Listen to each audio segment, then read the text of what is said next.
चूक. आज आपल्याला इथिक्स मधला एक टॉपिक आहे. इथिक्स मधले हे वर्ड्स आहे, एक आहे करुणा आणि दुसरा आहे दया. आपल्या दैनंदिन जीवनामध्ये नाही का उपयोगात येणारे हे वर्ड्स आपल्याला बघायला मिळतात, बरोबर. तर आज आपल्याला समजायचं आहे की करुणा काय असते आणि दया काय असते, बरोबर. प्रत्येक व्यक्तीमध्ये ह्या दोन भावना असते. तो व्यक्ती दगडासारखा नसू शकतो. प्रत्येकाला प्रेम येते कोणावर, कोणाचं काय म्हणते दया येते कोणावर, करुणा येते, है ना. तर त्याच्या मागचा हा आहे की आपल्या जगामध्ये जेवढे पण लोक जन्माले आले त्यांच्यामध्ये हे नैसर्गिक दृष्ट्या आलेली एक भावनात्मक क्षमता आहे, ती आहे करुणा आणि दया.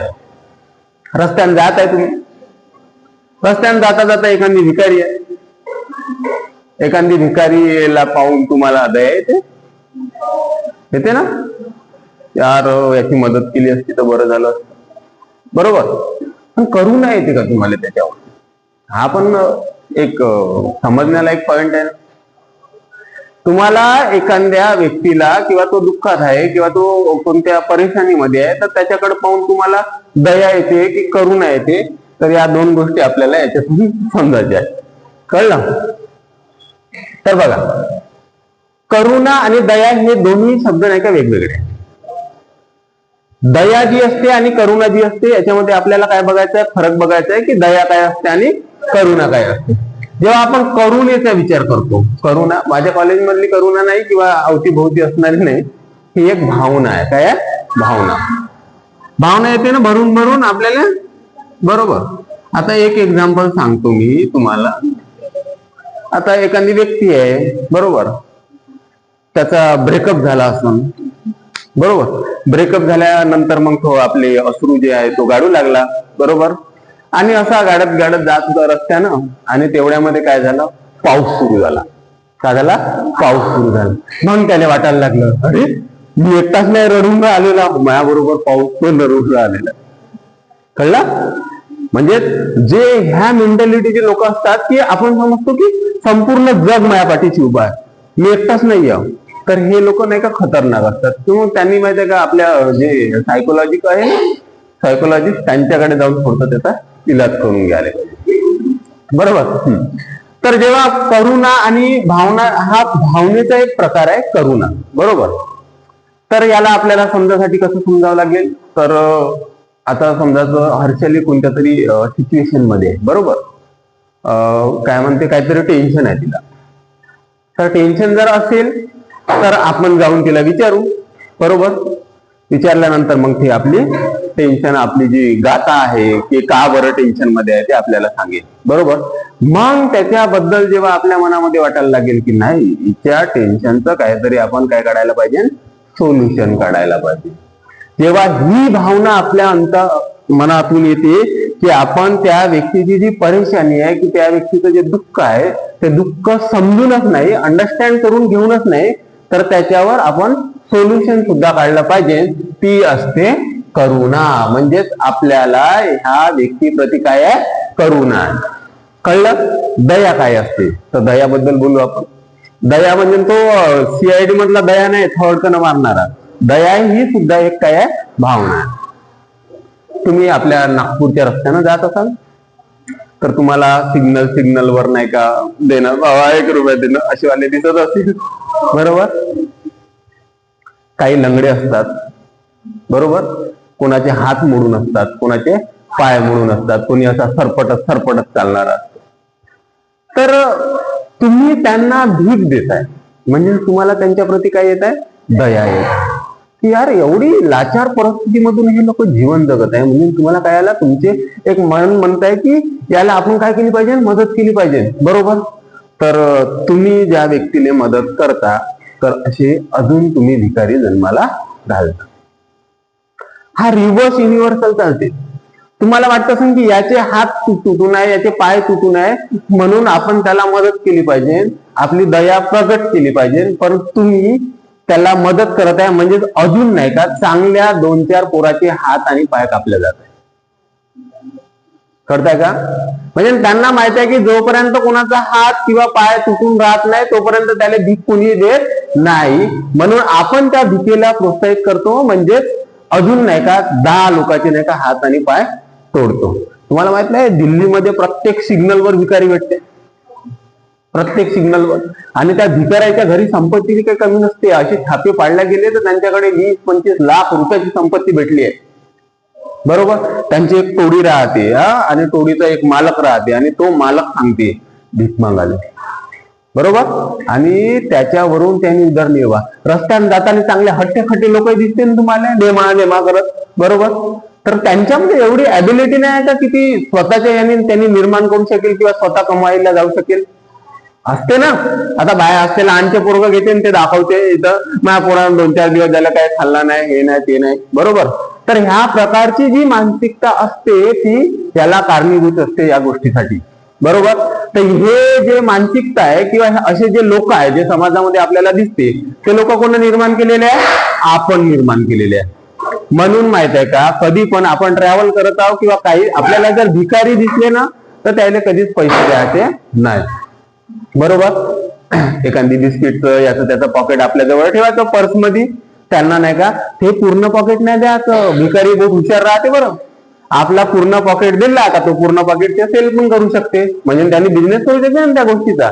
तर काय करायचं, पॉकेट फोडून घ्यायचं आणि त्याच्यातले 2-4 बिस्किट त्याच्याजवळ दुसरं काय असते, खा नाही तर भाऊ मत. बरोबर. पण आपण त्यांना दिसल्यावर आपल्याला जी मनातून अंतरात्मा म्हणते की नाही याची मदत केली पाहिजे ना, आपण आपल्याच्यानं पाहणं होत नाही. तर ही आहे दया. आता दया आणि काय म्हणते करुणा याच्यातला विशेष भाव. ही जी करुणा आहे ना, ही करुणा माहिती आहे का एका पर्टिक्युलर व्यक्तीबद्दल नाहीये, एका पर्टिक्युलर. बघा आता शांतनू आणि नाही का सिद्धी दोघं जण दोस्त आहे. बरोबर. तर शांतनू जर समजा काही परेशानीमध्ये आहे आणि सिद्धीला वाटत आहे की मी त्याची मदत करावं, म्हणजे करुणा नाही आहे. शांत बघा, ही जी पद्धत आहे जे आपण नाही का मदत करतो, हे आधी पण शिकलो आपण एम्पॅथी आणि सिंपथीमध्ये. सिंपथीमध्ये सुद्धा हा सुद्धा एक प्रकार. पण करुणेमध्ये काय आहे, तुम्ही जेव्हा संपूर्ण समाजाच्या दुःखाचा विचार करता. भगवान गौतम बुद्ध माहित आहे तुम्हाला. बरोबर. भगवान गौतम बुद्ध जे आहे त्यांना वाटत होती करुणा. त्यांनी दिला आपल्या देशाला शांतीचा संदेश. त्यांना असं वाटत होतं की समाजामध्ये एवढे लोक आहेत, वंचित आहे, गरीब आहे, ज्यांना एक वेळचं खायला मिळत नाही, त्या संपूर्ण लोकांच्या दुःखाचं जेव्हा त्यांनी नाही का आपल्या मनामध्ये केलं की एवढा समाज पूर्ण दुःखामध्ये ओसंडलेला आहे आणि मी का बरं नाही का एवढी ऐशो आरामाची जिंदगी जगू. म्हणजे तुम्हाला समाजाप्रती जेव्हा दया येते, ज्यांना तुम्ही ओळखत नाही काही नाही, त्या व्यक्तीबद्दल जेव्हा तुमच्या मनामध्ये भावना येते आणि तुम्ही त्या व्यक्तीला मदत करण्यासाठी तत्पर असता, तेव्हा त्याला म्हणते करुणा. कळलं. सिंपती काय होती? सिंपती म्हणजे आपले जे लोक आहेत तो दुःखामध्ये आहे, त्याच्या मागे मी धावीन आणि मग नाही का त्याला थोडं समजावून सांगेल, आधार देईल. ती भावना म्हणजे काय होती? सिंपती होती. म्हणजे सहानुभूती होती. पण करुणा तशी नाही. करुणा म्हणजे तुम्हाला आपल्या देशामध्ये जे वंचित आहे, जे गरीब आहे, जे खरंच त्यांना गरज आहे आपली, त्या लोकांसाठी काम करण्याची जी मनामधून जी प्रेरणा येते ना, त्याला काय म्हणते? करुणा. पण करुणेसारखं दयाचं नाही. दया थोडीशी आगळी वेगळी. कशी आहे तर बघा, सिग्नलवर गेले तुम्ही, सिग्नल वाल्याचं काय भिकाऱ्याचा माहिती आहे का एक टाइम ठराविक आहे, त्याला माहिती आहे सिग्नल 1 ते 1.5 सेकंदासाठी बंद होते, 1 ते 1.5 मिनिटासाठी. जो 8 रस्ता चौक राहते मोठा राहते तिथला 1-2 मिनिट चालते. मिनिमम सिग्नलचा टाइम 25 ते 30 सेकंद असते एक सिग्नल सुटासाठी. त्यांना माहिती आहे मला कन्वे करायचं आहे तर फक्त 30 सेकंद माझ्याजवळ टाइम आहे. पण ते पहिलं फॉर्म घेते कोण आहे इमोशनल वाला. बरोबर. ते तुमच्या मस्तकाकडे पाहून समजते हा देणार आहे की नाही म्हणून. एवढे हुशार आहे ते, पुरे ट्रेनिंग दिलेली राहते एकदम परफेक्ट. 30 सेकंदामध्ये जर माणसाला आपल्याला कन्वे करायचं असेल तर आपण त्याला कन्वे करू शकतो आणि त्याच्याकडून काहीतरी घेऊ शकतो भिकाच्या स्वरूपामध्ये. तुम्हाला माहित आहे भिकारी हा शब्द आगळा वेगळा वाटते. बरोबर. फकीर वेगळा वाटते का? फकीर बघा काही काही असे लेखक आहेत त्यांनी फकीर म्हणलं म्हणजे चांगलं म्हणलं. बरोबर. हा आपल्या देशाचा फकीर आहे, हा आपल्याला वाटते की महान आहे. अरे फकीर म्हणजे भिकारी होते उर्दू मध्ये त्याला शब्द म्हणतात. अशी पण काही आहे. तर आपण दया बघत होतो. सिग्नलवर गेले तुम्ही, सिग्नलवर नाही का एक माणूस होता लहानचा असा, म्हणजे काय म्हणते असा घुसत चालते नाही का तो आला.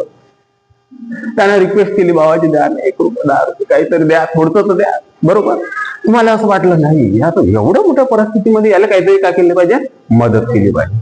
पण का करते, तो मदत करायला जात नाही, तर सिग्नल सुटून गेलं. आता नागपूरचं ट्रॅफिक म्हणा, दिल्लीचं म्हणा, मुंबईचं म्हणा, ट्रॅफिक मध्ये जर सिग्नल सुटलं तर लोक थांबते का? नाही थांबत. बरोबर.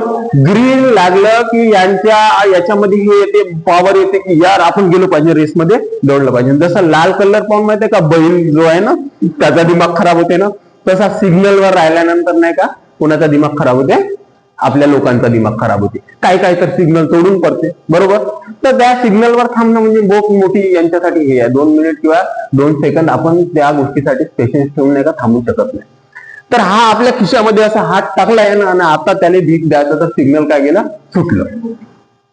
सिग्नल सुटल्यानंतर हा पुढे गेला.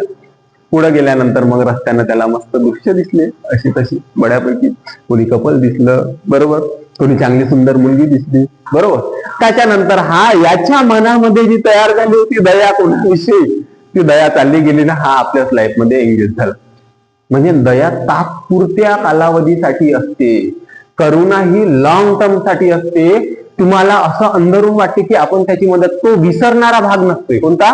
करुणेचा. जेव्हा आपल्याला कोणत्या व्यक्तीविषयी करुणा येते तर तेव्हा तो विसरणारा भाग असते का? नसते. दया ही विसरणारा भाग असते. तो फक्त तात्पुरत्या कालावधीमध्ये कोणत्या व्यक्तीवर किंवा कोणत्या प्राण्यावर जो आपली भावनात्मक जी प्रक्रिया आहे ती ओसंडून वाहते, त्या गोष्टीला काय म्हणते? दया. आणि करुणा कशाला म्हणते? की त्या व्यक्तीबद्दल किंवा त्या समाजाबद्दल आपल्याला काहीतरी वाटते आणि त्याच्यासाठी आपण काहीतरी करण्यासाठी पुढे वळतो आणि त्या कार्यपद्धतीमध्ये उतरवतो, त्याला काय म्हणते? करुणा म्हणते. कळलं? काय असते दया आणि काय असते करुणा? बरोबर. मग आता तुम्हाला डिसाईड करायचं आहे की तुमच्यामध्ये करुणा आहे की तुमच्यामध्ये दया आहे. तर आता तुम्ही यामधला फरक ओळखू शकणार की माझ्या मनामध्ये कोणाबद्दल करुणा येत आहे की माझ्या मनामध्ये कोणाबद्दल दया येऊन राहिलेली आहे. दया कशी आहे?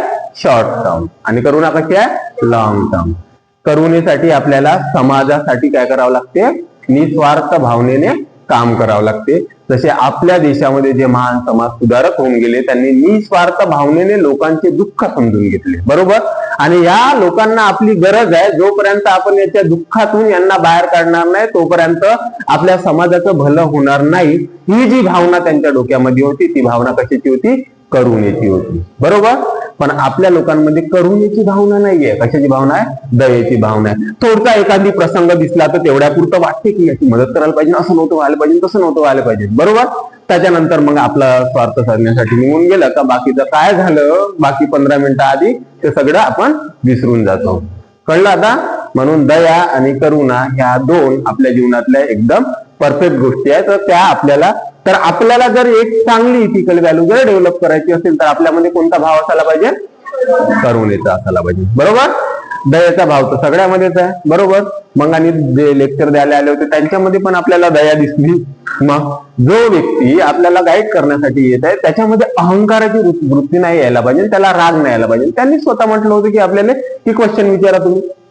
मग आपण जेव्हा क्रॉस क्वेश्चन जेव्हा विचारले तर त्या क्वेश्चनचं उत्तर देण्यामध्ये जर आपण समर्थ नसेल तर मग क्वेश्चन कळले विचारा म्हणायचे दुसऱ्याला. बरोबर की नाही? त्यामुळे त्याला राग आला, त्याचा इगो हर्ट झाला. मग तो आपल्याला ज्ञान देत आहे त्याला काही अर्थ नसते. म्हणून सगळ्या विषयी आपल्यामध्ये काय असली पाहिजे? करुणा असली पाहिजे. त्याच्यामध्ये दया होती. तो आला आपला एक मकसद घेऊन आपल्यावर दया दाखवली की आम्ही तुम्हाला काय देणार? रोजगार देणार. बरोबर. पण त्या रोजगारावर जेव्हा आपण भाष्य करायला लागलो वेगवेगळं, तेव्हा त्यांना काय वाटलं की नाही, यांना आता सगळा गेम आपला समजायला आलेला आहे. जेव्हा माणूस फसतो ना तेव्हाच माणूस चिडतो. क्लिअर? चला, धन्यवाद.